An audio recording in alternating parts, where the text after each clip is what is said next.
avoidance is a frontline defense, right? Which, with or without an eating disorder, that's the first thing I'm going to say even the amoeba does. Pull back my foot. Yes. Yes. Risk, discomfort, fear. I pull back.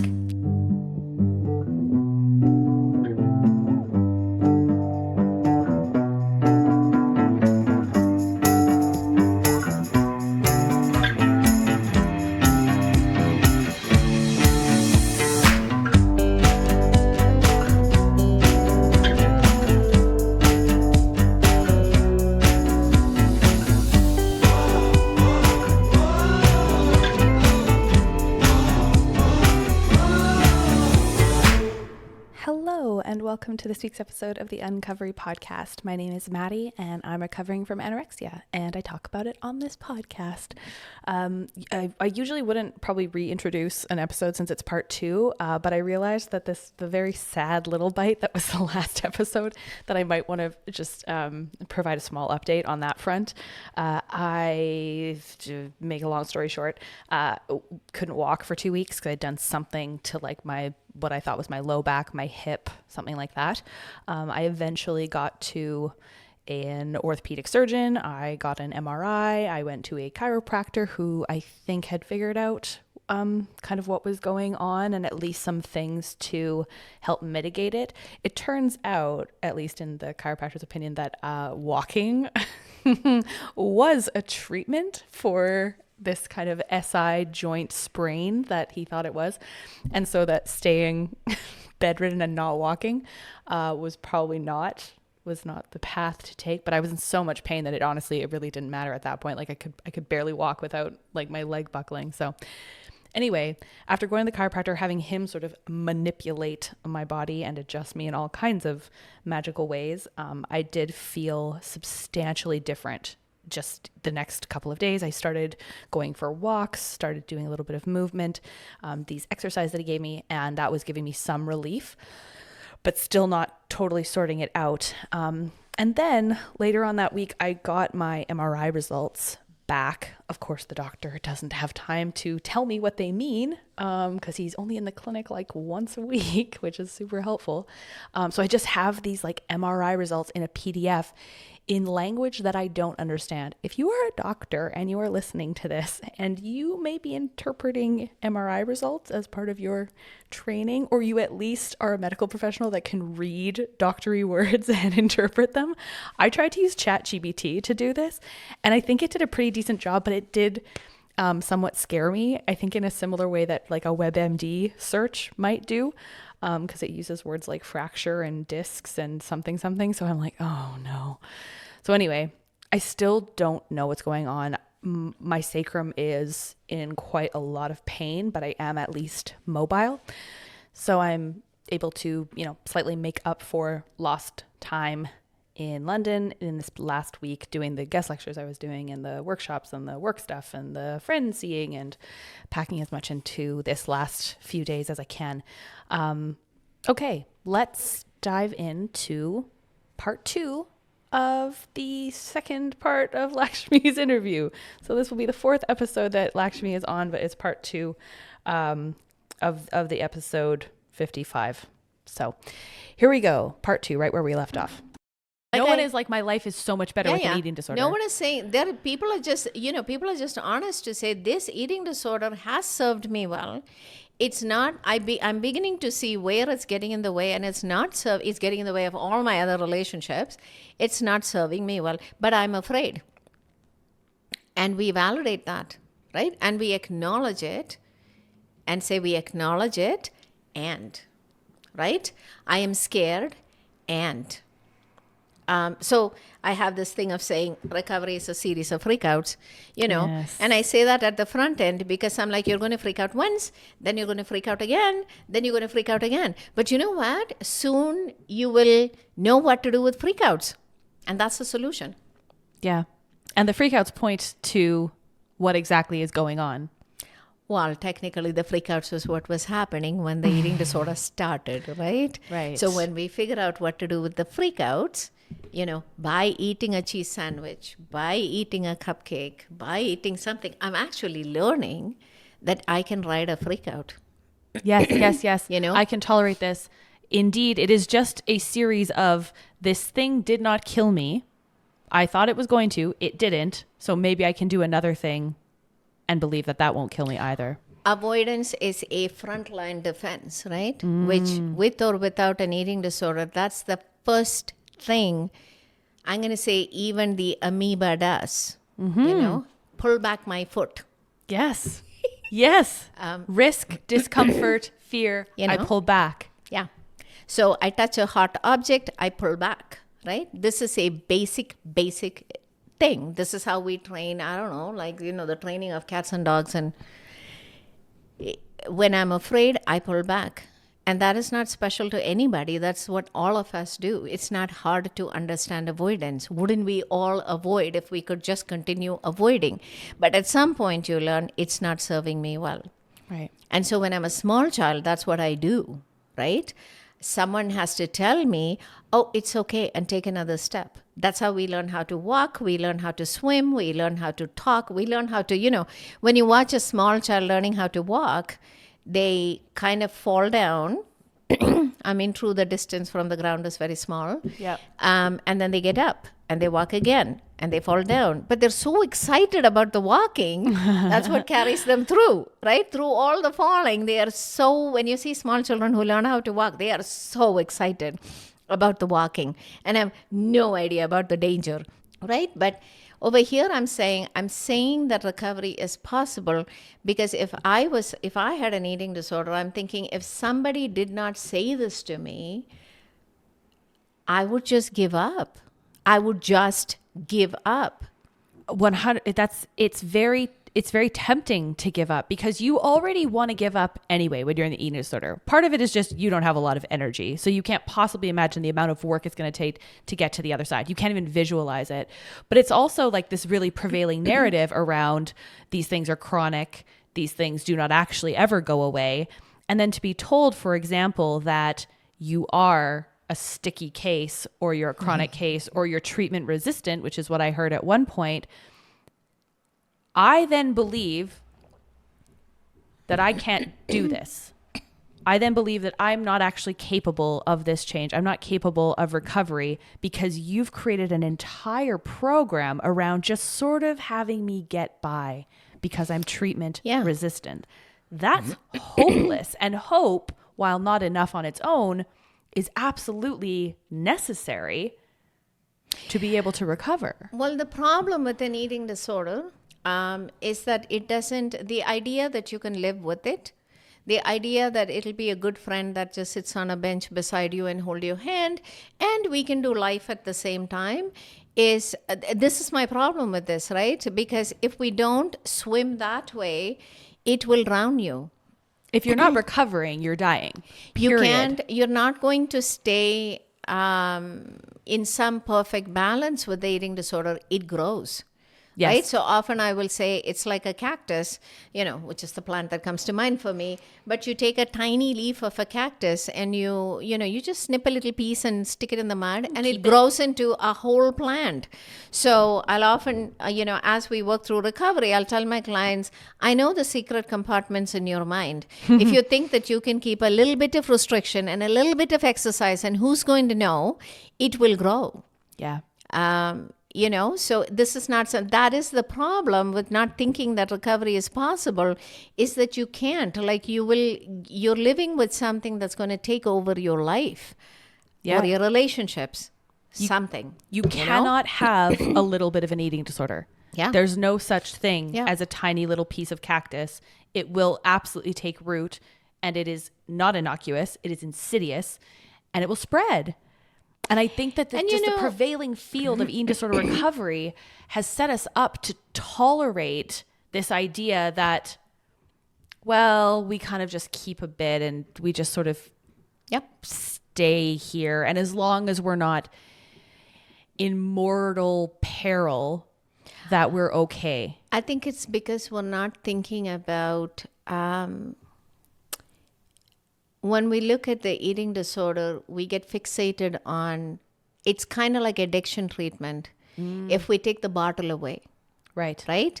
So if we just get you to eat a muffin, or we get you to eat a meal plan, and the skills, but we're not thinking about, the skills are important. The skills are helpful. It's just that I know all my clients have a huge binder that they never look into.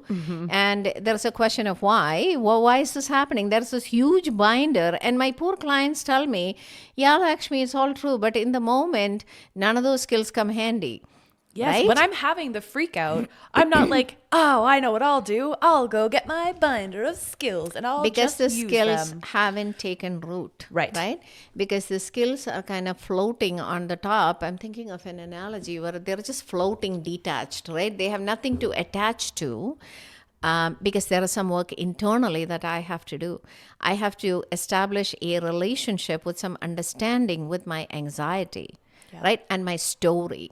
Unfortunately, in the skills world, I find that there is in some way, it mirrors the dismissing that happened of emotions.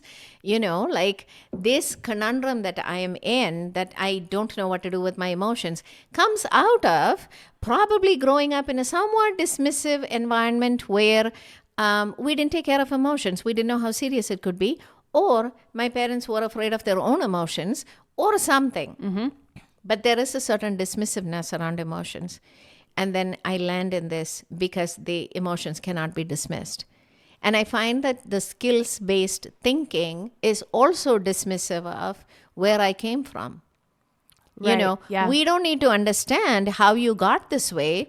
We're just going to stick the skills on you. And the skills don't stick. Yeah, it's like using,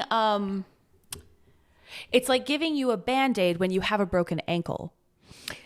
Right, but the Band-Aid is not sticking. The Band-Aid's not even sticky, It doesn't much take. less solving the ankle. Yeah. Yeah. Which makes it worse, because now I'm looking at you and saying, well, Maddie, you're not motivated. That's right, yeah. You have that whole big binder at home and you're not motivated. And I find these words like motivation and resilience, and these are kind of big words that are really difficult. They capture... it's like self-esteem. Like, where do I go and find this motivation thingy to get me on my way? Yeah. Right? Yeah. It's not coming, by the way. Actually, usually motivation is not actually, just... though, I remember long ago, when we worked at the program, we kind of talked about the stages of change. And then there was a whole thing called motivational interviewing, right? Which is a dialogue about... You can simplify it and say it's pros and cons, but it's actually a dialogue that is kind of talking about, finding motivation or whatever. I mean, I am going to say I don't feel like any of this takes root without some of that attachment stuff. Right. Even the potentially very helpful theoretical frameworks, skills, etc., all of it is untethered until it's tethered to something like the attachment theory. So for a moment, if I go into psychology, I'll say there are theories and there are models, right? They're different. So CBT and DBT and motivational interviewing are models. It's the how-to. Theories are a very broad philosophical understanding of the landscape. Right. Theories are not models, right? And models are not theories. Right. So theories are, as a clinician, I have to have a theoretical formulation. And I don't know where to find theoretical formulations other than in attachment and family systems. Right. Right? CBT is not a theory, it's a model. Right. Those are almost DBT just is a model. tools. They're almost so just tools in a it's how toolbox. to, but therapy, when you think about it, so when I think about a program, you can learn the skills, the models in group. But it has to be rooted in theory. Is an exploration and building of an understanding of, and it's very, very, I'm trying to look for a word. The thing about attachment is, it's kind of a theory without, there is not a lot of operationalizing in it. It really comes down to me sitting with you. I mean, all of attachment is being with, me sitting with you and us finding the words and the articulation for all that emotional landscape. and then kind of feeling, building, articulating, feeling over and over and over and over, right? Meeting you in that place, meeting you in that place, and being clear that I meet you in this place. We're not sitting here. I'm going to meet you, and then we're going to walk that way. Yes. Right? Yeah. And the other day, I think we were talking, and I was saying, it's an act of imagination, right? Like I'm basically, at this point, when I meet somebody, I'm saying, imagine with me that this is possible. Right. I'm going to say this is possible. Just so you know which way we're going, there's the lighthouse, Yeah. right? The distance from here to there is subjective depending on what you're trying to cope with in your life. Yes. Yes. And by unpacking some of those things that you are coping with, what you notice over time is that the eating disorder gets much less useful. That if you can kind of clean up the corners of your house and your mind and the reasons that your eating disorder felt useful in the first place, and you start to really interrogate those and deal with those, then it feels like magic, but it's not, because it just becomes less useful. You just don't need it as much anymore, the eating disorder. So, the thought that came to me was, when you were sitting in group and you were saying, I'm afraid to explain to anybody, to my previous therapist or dietitian, why my eating disorder came back and I don't know what to do.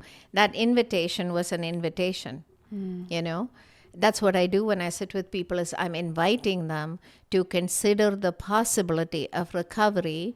Let's put that into your imagination. Yeah. Right? In your imagination, I want you to hold this possibility as a real thing. And something that I think can get in the way of that ability to imagine is we'll call them quote unquote statistics around how dire it is for somebody to expect to recover from an eating disorder.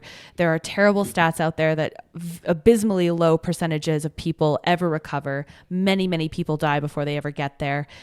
So what's your perspective on the success rate, quote unquote, of recovery and the factors that contribute to this sort of narrative around it? Yeah. So I'm going to say this funny thing. I don't know the stats. I don't. So the other day I was sitting with a mother and daughter and we were talking something about the meal plan and something about calories. And it occurred to me for the first time in that moment, I said, you guys, I'm going to tell you something. I can't count calories. That's so cute. I just love that for you. I just love that for you. This is true fact. I have spent 15 years working, learning, evolving as a therapist in eating disorders. I do work with a wonderful dietitian who keeps track of all of that. And it's something that I did not notice, but I am, we're working on anxiety and regulation. And when you are able to tolerate the emotions, you will eat that muffin, And yes, I have the luxury of a dietitian who does that wonderfully, 2 dietitians. So I don't have to sit and count anything, and I don't have to. And that is not part of my dialogue. So I actually don't know how many calories are in an egg, and I do not care for statistics because I'm thinking if I was the client, again, this is how I think. If I was the client and my therapist told me that, what the statistics say, I'm like, which side do I fall on? Yeah. And in my very desperate way, and where I don't know myself as a confident person, I don't know myself as having had success, I'm going to think that I fall into the other, I don't know, whatever the other percentages, the 15% or the 30%. I'm going to be one of those people. Because clearly, that's the eating disorder talking to you too. I am treatment resistant. Yeah. As I would say, every single scared person is. Every single person with an eating disorder thinks that they are the exception, that they are the one that cannot recover, that they are special. And it is you will look for evidence of that because your eating disorder is fueled by that knowledge. You know, the thought that came to me was I learned how to swim when I was 50. So 50. So when I turned 50, I was like, oh my God, I like water.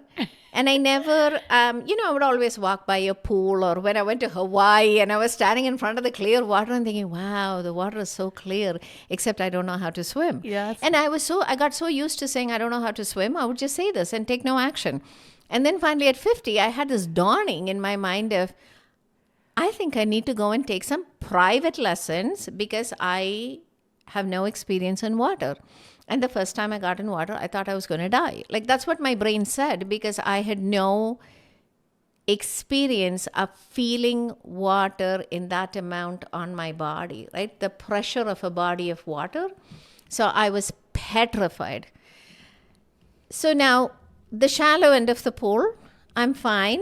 I learned how to swim finally after like 2 years. But if you asked me to go in the deep end of a pool, the deep end of the Calgary University pool, I would be pool resistant. You are chronically out of the pool. Yes. I would be extremely resistant because that side freaks me out. Right? Yes. And I did try it one time with my instructor. He said, today we're going to do this. And I went and I was like, all I could do was look at the bottom of the pool and how far away it was. And I had a life jacket on and everything. Yeah. And this private instructor is in front, floating in front of my face. But all I could think of was how far the bottom of that pool was. And I'm going to die, right? Right. I mean, there is no reason why I shouldn't die. I will. I was and convinced. That actually is a reality versus the eating disorder even, right? Like you could drown in a pool if you don't know how to swim. Yes. You will not die from a muffin. Well, that's how it feels. But it feels like you will. That's how it feels because you don't know. I might wake up tomorrow morning and find I'm 600 pounds. Yep. And then you won't know. You don't live with me. Yeah. Like I have to live with my body and myself, right? And I am convinced. Yes. The thing is, it's convincing. I am so convinced, right? Till I convince my way out of it. Right. And Maddie and I have talked about this. It's a state shift. Yeah. You shift into the state that you could have never imagined when you were in the eating disorder. So people in the middle of an eating disorder can ask me and ask me and ask me about what it's like. And I will try as best as I can. But at some point I say, it's a state shift. Yeah. You will be the same person, but you're going to feel things differently. You're going to see things differently. Some things that feel like life and death don't seem to matter. Yes. You go from believing to seeing, believing to experiencing. Yeah. Because at the beginning, you have no choice but to just believe in what is possible. Yeah. It is only with hindsight and progress that you can possibly clock that this is actually a reality. And even when you get there, it's difficult to describe, which I think is why all of this whole field is so complex and difficult, because it's really difficult to explain the experience of it from the inside out of being in it. And it's really difficult to explain to somebody that's still in it how different it feels to not be. You just have to beg them to believe you that it is. And, I just want to say from the clinician side, there are things about people's stories that I remember. So people tell me stories, right? So when we go back and I say, tell me about your mom, tell me about your dad, tell me about what happened. Oh, tell me about this, right? And we sit and we unpack things very patiently. And there are significant touch points in people's stories that I remember and I will refer back to when we hit that high point of an emotion. Mm-hmm. When somebody freaks out over here, it's helpful for them to understand in a cognitive way what part of my story that is connected to. Right. Then I'm connecting my brain and my body. right? So it's like, it's not all brain, it's not all emotion. Emotions require the organization of the brain, and the brain requires the texture of the emotions. Yeah. And as a person, I require both. And so I think one of the things I work very hard on is articulation, right? Getting really good at finding words that connect my brain to my body and the kind of intangible experience I'm having in my body, right? And when we find words, like Daniel Siegel will say, when the brain makes sense of things, when we make sense, the nervous system calms down. That's exactly it. Being able, because I don't know that people understand this. I don't think people understand this. People think that therapy, I don't know what people think about therapy, but like, why does therapy work? Why does the experience of going to therapy and having a therapist unpack your history and unpack this thing? This is it. This is literally it. This is so beautiful. The reason that it works is that by creating understanding, your nervous system calms down. Yeah. That is it. like That is it. that is the line about why therapy works, because I think people don't understand. They're like, oh, well, it's something to vent to and someone to, like, you know, decompress with, and maybe they ask good questions and whatever. It's all of that just means I am making sense of my experience, past, present, and I am then able to just bring my nervous system a little bit down. That's it. That's the whole magic. And over, we're doing it together, right? Yeah. So co-regulation, the co-regulation that did not happen or that I did not experience happens in the room. Just quickly explain what you mean by co-regulation, just in case people aren't familiar. Right. Like, what the heck am I talking about? You talked about it when you talked about holding your grandson. That was the word that came to my mind, but maybe just briefly define co-regulation. So I remember long ago when we were trained in the early days in the program, there was a therapist called Anne Mahoney, and she came and trained us in group therapy. And she talked about the emotion has to happen in the room. It's not talking about emotion. And that's a fine distinction. People can talk about emotion and think that we're doing emotion. Yes. But actually the emotion happens in the room. So my dietitian who works with me and I will talk about tracking emotion. So we sit with somebody and we ask a question and the person says something, we're checking in. And then we say, oh, pause. Say a little more. Expand that a little more. And as we expand it, the emotion happens in the room. Right. And so we feel the emotion. We take our time. We pause for the emotion to have space, be seen, be felt, validated, witnessed. And then as the emotion passes, at the tail end, we find words. So we're finding words. When the emotion is happening, the brain kind of cannot process in that moment. Right. So the body feels the emotion. We feel the wave. It passes. And you're experiencing it in good company because I'm going to sit with that wave. We are going to sit with that wave. It feels less scary. So the body has an experience of an emotion that I had when I was 5 years old, which was extremely scary, now not so scary. And then at the tail end of it, we're going to use that 35-year-old brain to put words, to make sense. Now we have connected the dots. Yes. Now tomorrow, when I'm standing somewhere in the middle of Market Mall and I have an emotion, I can do that thing for myself. Yes. After many repetitions, right? Yeah. The first 150 times is going to feel scary.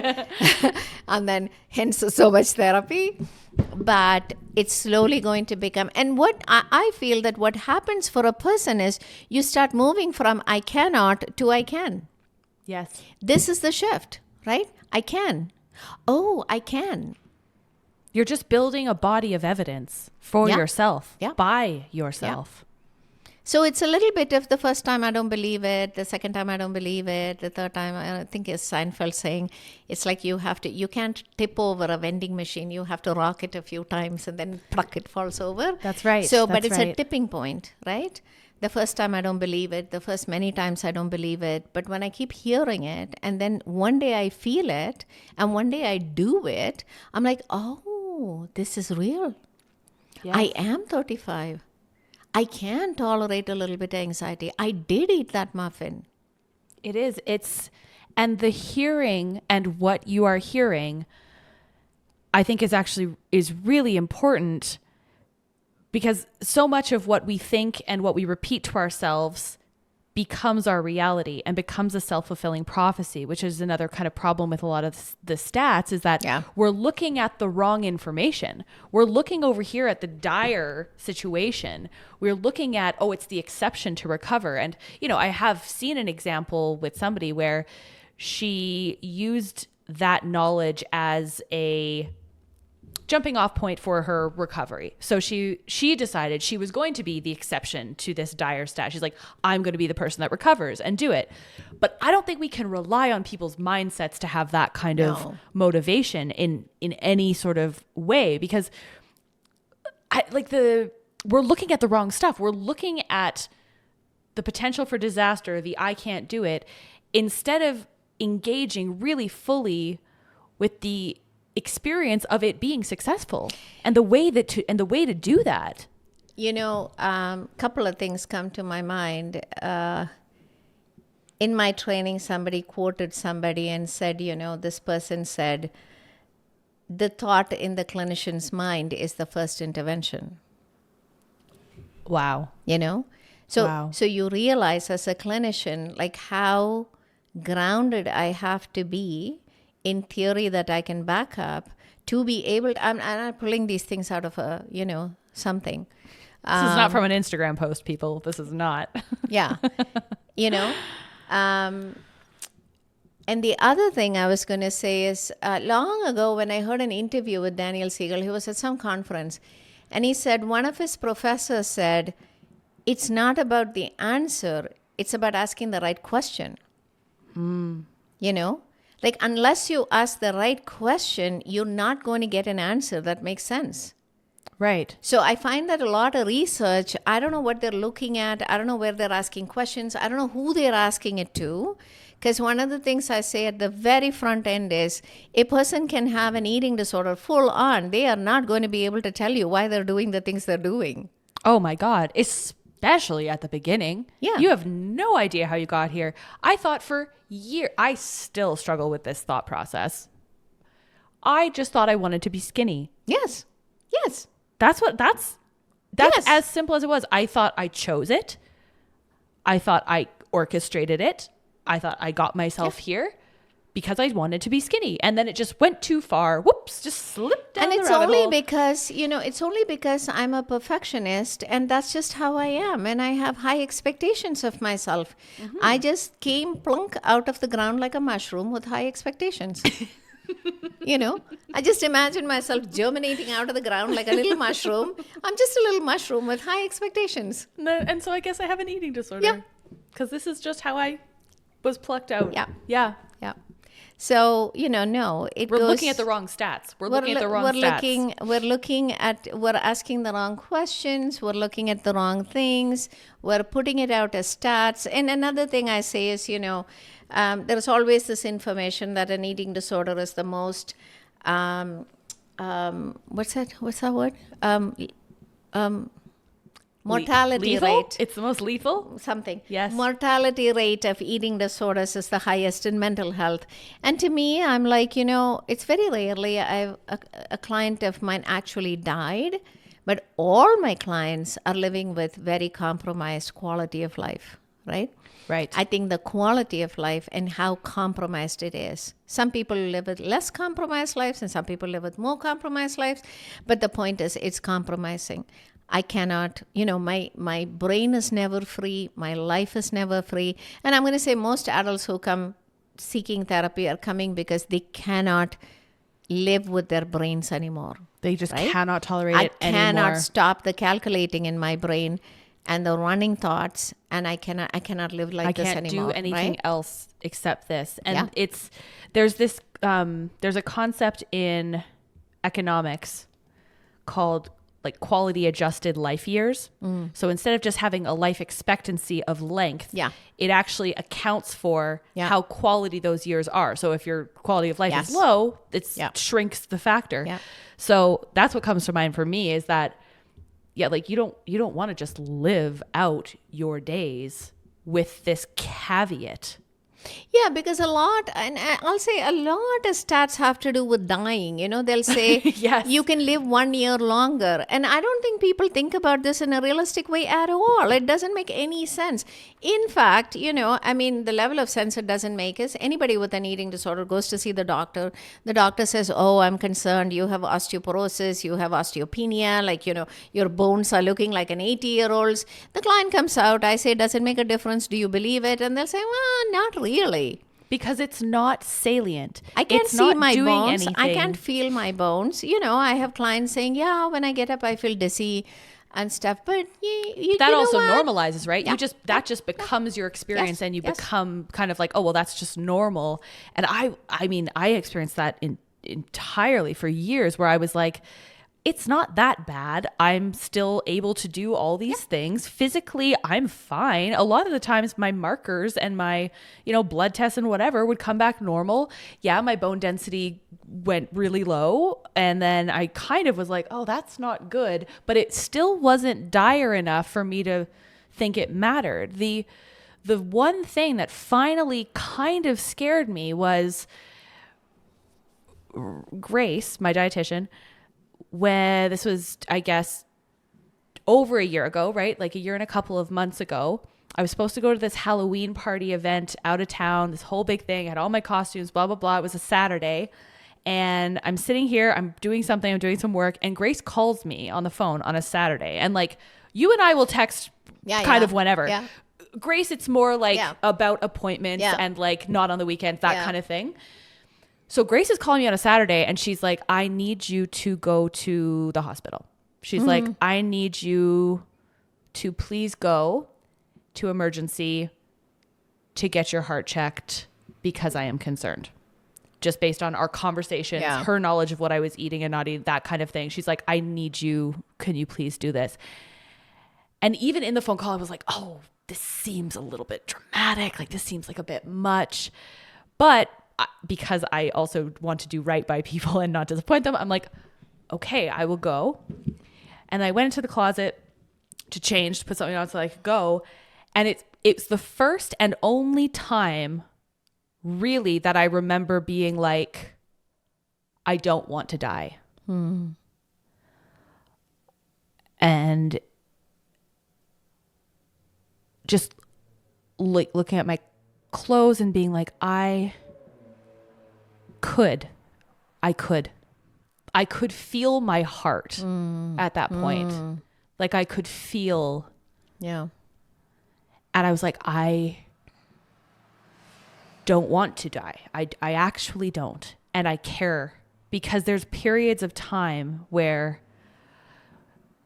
it's not the same as suicide. It's not the same as suicidality or wanting to kill yourself. It's the exhaustion of existence that is just this sort of passive, if I ceased to exist, it would be fine. But the actual feeling of not wanting to cease to exist, that's it. It took a very long time. And that event with Grace being like, I need you to do this, for it to be clear enough to me that someone who I respect and is a professional is telling me like, I am worried about your life. Yeah. And I think about the other thing I think about, and I want to say is when I put myself, I always put myself in the other person's shoes, right? That's how I think. And that relationship, I always think about how important that relationship is. Sometimes, many times you're doing things only because we said so. Oh my right? God. Constantly. At the beginning, especially. Yeah. Yeah. That relationship is so important to walking through this process, right? When Grace calls you on a Saturday, that means something. Yeah. It's like, oh, you know, and the other thing I want to say is I know for a fact that often when I'm practicing so much denial, I'm waiting for somebody outside of me to tell me where the line is. That's right. Because I'm so busy living in denial, right? So someone outside of me has to call it, has to say, we have hit the line. Enough now. Yeah. It's Enough the electric fence now. Like now we have crossed the line. So we have to do something. And the trust in that person is what makes you do something. It's not trust in yourself. It's right? not the line itself. It's It's not the who line is itself. communicating Yeah. it to you and in what moment they're communicating it. Yeah. Like that's some kind of perfect storm of the ability to finally be like, okay, I hear you. So as the clinician, you know, I think when I work with parents, I will say it is your word. You know, influence. We are banking on influence. So there is a certain accountability I have to practice always as a parent and as a therapist, right? I don't see much difference between the two. It's to me, it's like when I think about a parent and a child trusting a parent, Yeah. right? And I think there has to be a certain predictability, reliability, my capacity to explain why I'm saying the things I'm saying that makes sense to you. And that is what creates that reliable relationship when you have crossed the line and you don't know it. And I tell you, Maddie, we're on the line now. Now we're on the line. And, you know, this is serious. I am concerned. I tell my clients, right? Like I just felt that like in my whole body. Yeah. So I tell my clients, right? I won't say I'm concerned till I'm concerned. And then I will tell them the day I say I am concerned, that is a special kind of concern. Yeah. Now we are concerned. We're on the line. Yeah. And I have to, there is a certain way I have to practice that my words will be important to you. Yes. You know? Yeah. They have to be. And that's not because I say so. That's, you know, how we have cultivated our relationship. This is what the whole of treatment stands on. Is the therapist client relationship. Yeah. All of it has to stand on this. And I want to linger here because there are a lot of eating disorders. And there are not a lot of clinicians that are even interested in touching this. Yeah. And the ones that are also not as invested as you are in all of the things that we've talked about today. The possibility, the real ability of people, of all people, to recover. I have to say, in all fairness, I don't think we're trained. I don't think we're trained that way. So family systems, when I think about family systems, it was big in the 70s. Mm-hmm. You know, some books were written about family systems and stuff. Systemic thinking, right? But we're not trained that way. There is not a lot of family systems training. So I go out of my way into other places to kind of learn some of these things. Mm-hmm. Attachment training is around a lot, but it's kind of a camp. There are people who are attachment people and there are people who are not. Right? And because attachment is a little intangible, right? I think these things are important to me partly because, I don't know, why are they important to me? Sometimes I say it's only because I'm older and I have children and like I cannot imagine, like I often explain to people when you walk into the room, and maybe this is the part of my training, when you walk into the room, your parents are in the room already, right? Already. I cannot see you outside of your parents being around. The context with which you were created. Even if your father disappeared when you were 10. Even if your mother died, you know. Yeah. Almost especially if those things happened, are they there? Good point. Well done, Maddie. Especially. Yeah. Right? And thinking in context. Yes. You know, because whether I speak about it or not, your context matters. So another thing I think about is compartmentalization is in the mind of the therapist. The client is not compartmentalized. Everything is going on all at the same time. That's right. like that movie, Everything Everywhere All at Once or something, it's going on all the time.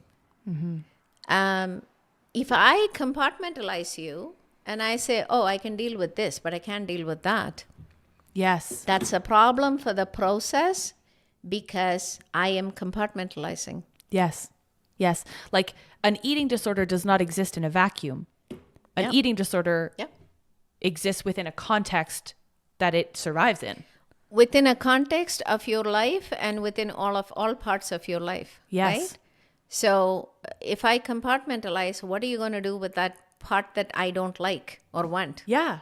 Yeah. Like if I come to you and I'm like, I just need to solve my eating disorder behaviors, which I think is probably a theme of that we agree on, that does the entire field a disservice, which is that the eating disorder is defined by the eating disorder behaviors and its cessation.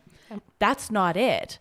If I come to you and I just say, I want to stop restricting or I want to stop throwing up, and I don't deal with anything that led me to be doing that in the first place, how in the world can I expect that to be a sustainable recovery?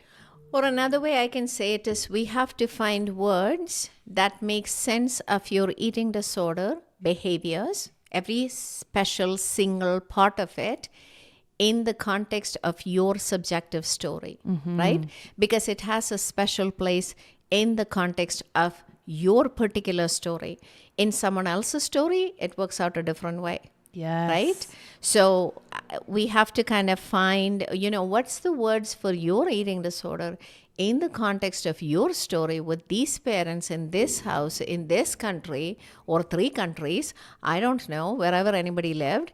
So then it starts becoming a wholesome thing, Yeah. right? We're including everything. Yeah. And the way I was trained was you don't exclude any parts, right? You include all of a person's story. Right. Then it makes sense. Yeah. Then tomorrow when you go to do something, you're like, oh, this doesn't make sense anymore. Yeah. In the context of my current evolving life, now it doesn't make sense anymore. That's right. That's right. when people are ready to loosen the grip, Yes. right? That's when you're like, oh, a day when a person can be present with themselves and say, oh, I'm standing over the toilet, I'm going to throw up. But honestly, it doesn't make sense anymore. What the heck am I doing? Why right? would I? Yeah. Now we have what you call motivation or whatever. Right. I mean, I don't use those words, but Yeah, motivation is a tough one. I don't think a lot of people have a lot of motivation for anything. I think that commitment to be consistent. I have no motivation to swim in the deep end of the pool. That's right. That's right. But if I've decided that it's something that is of value to me, then I can commit to taking steps to move towards it. And commitment is a lot more sticky than motivation. Motivation goes up and down every single day, depending on whatever. Commitment can be something that you can agree. There is a little tipping of the scale, right? Yeah. That you experience inside yourself when all this commitment and motivation and everything starts making sense. There is a point initially where you just don't know where you are in all of this, right? You're in a maze. Like people often recover and then look back and say, it was a fog. Oh my God, I like experience it was that all the time foggy. now. I was in a fog. Like All I the have no time. idea. Right? It's kind of destabilizing when you kind of come into that place and you're like, what was I doing? Like, how was I existing? And it's very, very strange to experience with clarity now. 2 things I want to say is the body is an amazing thing. The amount of adjustment it is capable of is mind-blowing. How much a person can live with an eating disorder. The other thing I want to put here, without forgetting, is, it seems suicidal. But again, Susie, my teacher, was saying, she has a unique way of looking at things, and I think it's true. She said it's actually a person's effort to stay. Wow. It's actually a person's great effort to stay. And this is the only way I can manage staying here. I am not trying to kill myself. I'm not trying I'm to. trying to I'm trying survive. to stay. Yeah, I'm trying to stay in this body that I haven't made peace with, in this life that I'm too afraid to navigate. I am trying to stay with the best skills I have. Yes. Yeah. Yes. I have one more question, at least. Yeah. But it's that because of the nature of what it requires for recovery to be successful, because I think now in this conversation we can all agree that recovery, not to put too fine a point on it, is absolutely possible, and the belief in that is what's actually going to create that reality. How do we scale good sustainable recovery? Because there are only so many Lakshmis in the world, and there are a whole bunch of eating disorders. How do we scale this? This might be an impossible question. No, I'm pausing a little because there is a feeling part to it. So I'm trying to kind of put words to that. I think about back in the day when I was trained, Josie Geller talking about non-negotiables, right? There are some non-negotiables for me in the process, in the therapeutic process, right? So I wrote a little blog about the meal plan. And, I started off saying the meal plan is the most avoided and the most non-negotiable part of eating disorder recovery. So whenever I run a group, I'll ask how many people follow a meal plan. Like I'll have one person or none, right? Because it is, to some extent, it becomes comfortable coming to therapy and talking about feelings and sitting with the therapist and all of that. But I'm going to avoid the dietitian as much as I can, right? And eating disorder dietitians, I'm like, yeah, they must be a little brave group because, you have to talk about food with people who do not want to talk about food. Oh my God, it must be so tedious. We're always running away from our dietitians. Yes. We're always running away. And the eating disorder dietitian, this is a discovery I've made working with my dietitians, is you have to know how to cross over into the world of feelings. You cannot say, when a client is crying over a piece of toast, you cannot say you have to go and talk to your therapist about this. It has to be processed in the room. Right. You know, what is the significance of this? So it might be a tall thing to ask for, but the dietitian also, who knows some amount of family stuff and can speak to it, I think is a non-negotiable. Yeah.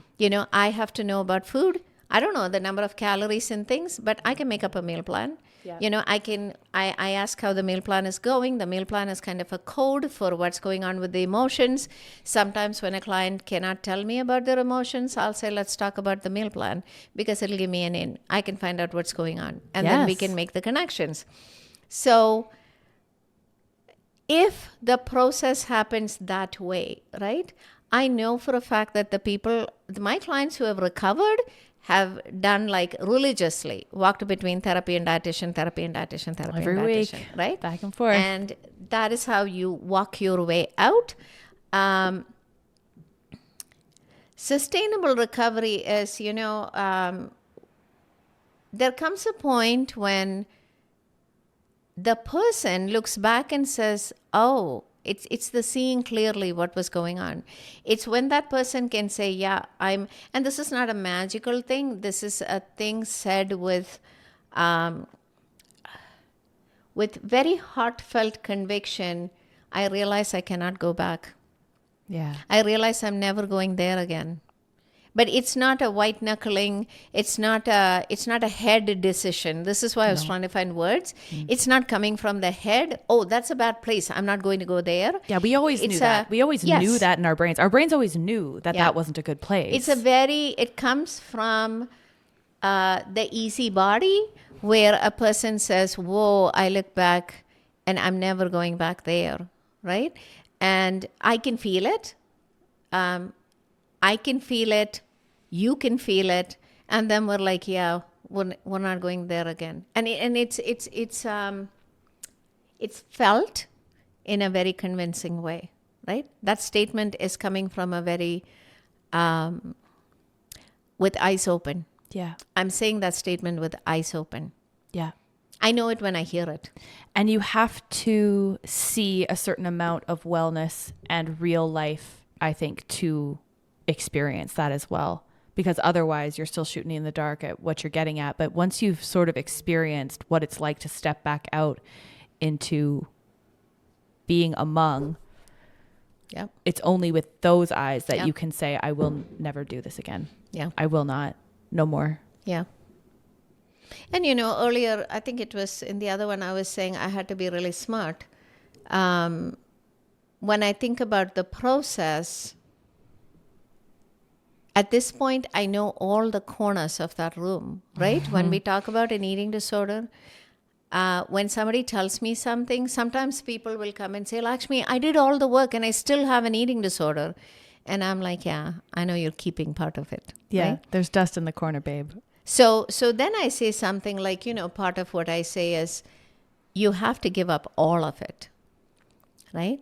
You can't keep, I'm going to keep a little bit of my exercise and I'm going to keep a little bit of, and the issue is not with the exercise or the restriction. The issue is the urgency of the emotion underneath, right? The urgency of keeping that exercise, the edge of the anxiety. That's the problem. My anxiety is always going to have an edge and I need the exercise for that edge. That's an eating disorder, right? So when people say things like that, I know now why they're saying that. And I remember this one person said it in a group. I said, you know what? I'm going to say something. You have to give up all of it. Right? And she came back in the next group too. In all fairness to her, she came back in the next group and said, you're right. I think about I'll do full recovery in 2 or 3 years. Yeah. Right? I'll do recovery now and I'll do full recovery in maybe 2 or 3 years. And I'm like, yeah, recovery is recovery. Right. It's like dead is dead, truth is truth. Yeah. There's no half truth and half dead. There's no half eating disorder. Yeah. It is. Recovery is recovery. It's one thing. Yeah. You don't get to keep a small part of it. It'll grow. Yeah. There's no such thing. So this is the problem, right? Last thing, when people say I was recovered for 3 years and then it came back. Right. When I was standing in the co-op in the middle of a Tuesday, it came back. And I'm like, no. There was always a piece of it. It was there the whole time. Yeah. And then it just took some time to grow until you re-noticed it again. Yeah. This condition that you have to give up all of it, not all at once, all of it. Right. But, yes. But in my mind, just as I know that recovery is possible, I have to know that I have to give up all my behaviors. It's a process to let go of it a piece at a time, sure. But eventually it has to all be gone. So, well, I'm learning that I will survive on unstable ground, right? Mm-hmm. And unstable ground, I'm just calling life unstable ground. Mm-hmm. I become a surfer, I can walk on water. I'm learning that I will survive. I'm learning that I will survive without exercising every day at 5 o'clock. I'm learning that I will survive if I eat a sandwich. I'm learning that I will survive if I have a piece of cheesecake. I have to learn these things one by one. I have to. And then you will have recovery. And it's why it feels so daunting at the beginning, because you realize that each of these individual things has to happen. And you're like, how will I ever possibly get through all of those individual baby freak out things? Yeah. But the idea, there's a camp, I suppose, in the recovery community that is, some of them don't even use the word recovery. They just think that it's something that you kind of always have to carry with you, but that you just don't act upon. What do you think? You will act upon it, right? Right. That's a trick. It's a trick. That's a, no one is going to tell me that, I retain a little bit of the eating disorder in my mind, but I don't act on it. I'm like, no way. No. This is like, again, this is just my, luckily my hypothesis, which is being played out in evidence with the clients I work with, right? Right. That no, those thoughts will also go away because they will be replaced by the wider version of life. Right. I am not living in the narrow compartment of my anxiety, right? I grow as I should have grown from 13 to 25 if it had not been interrupted by an eating disorder. I grow into my adulthood and I learn that I can ride the wave, right, of all these emotions or stuff that happens to me. And then I see things happening in people's lives and they stay okay. They don't need the eating disorder. That conviction that, the eating disorder fades away, right? I have to say, it's not like, we're not going head on to it's the eating disorder and we're going in. Actually, when you think about it, therapy, it occupies a much wider space. Yes. When we talk about family, when we talk about understanding myself with my emotions in the context of the past, and we're moving on a different way, right? So it's way broader than learning a skill of breathing or eating that muffin. Yeah, you're not just aiming at the target that is the eating disorder. Yeah. There's all of this stuff around it that you kind of have to shoot at before you can really I can say that, when a client comes in, I could pull up a chair and I see the eating disorder standing beside them or sitting beside them. And I'm like, oh, Maddie with an eating disorder, right? And I'm more interested in who Maddie is and Maddie being introduced to who Maddie is. Yeah. Maddie hasn't met Maddie, right? Maddie only knows herself with this through the fog of the eating disorder. And I'm like, oh, Maddie, let's go over here. I can pull up another chair on the other side and say, let's get to know who Maddie is. Right. Because she has no idea. No, she had no idea. Yeah. She had no idea. I think this is one of the things. When I look at people, I'm kind of, this is not some, bumper sticker. Oh, I know you can. It's not like that. I look at a person and it's kind of just seeing, I see the blanket and I see you behind, right? Or inside. Yes. I see the fog, but I know who you are. You know? And I feel like I go behind the curtain and the person speaks back to me. That's right. Right? Yeah. Yeah. It isn't. There are platitudes and cliches within eating disorder recovery. All of them are true, but the way that they sounds like platitudes and cliches, which makes it difficult to really appreciate the depth of what is being communicated. But to say like you can recover from your eating disorder, period. Yeah. I don't say it at the front end, right? No. I don't say just eat. I don't say you can recover. No. Because there is a time when that will actually make sense, Yeah. And it's all timing. Therapy is, I think, all about timing. Yeah. Yeah. Okay. I think that we have covered some extraordinarily important ground on this, and I really appreciate you being here and sharing. If people want to find your work, where can they find you? Oh, so I have been so daring as to create a website finally. Yes. So it's www.Lakshmi, Lakshmik, so LakshmiK.com. Amazing. And we will link that, obviously. Yeah, and I have a little blog on there. I created the website just so I can write and put things up there. Oh, so, it's such a good blog. Like the article, they're so good. They are like talking to you. The blogs are like you being here talking. Yeah. It comes across completely. So I will make sure that we point everybody to that. And, it's like starting to get dark in this. Such a delight, Maddie. This was the only way this